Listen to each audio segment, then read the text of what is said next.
اومدیم بعد از چند روز یه ویدیویی بذاریم. این چند روز که همتون مشکل نت داشتید. اوه جونمونه.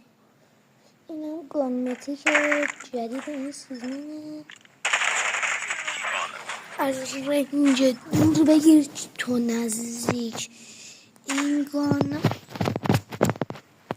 خداست. از رنجای دور تا نزدیک. این گان چه خدا.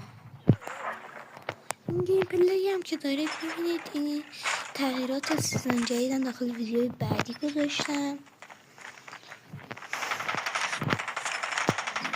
این گان کیل افکت خیلی خفنی داره. سلام پسر. و هم این گانمتی که جدید این چیزش هم میخواتون بذارم. یه سوس دوست دریایی خفن. نایس.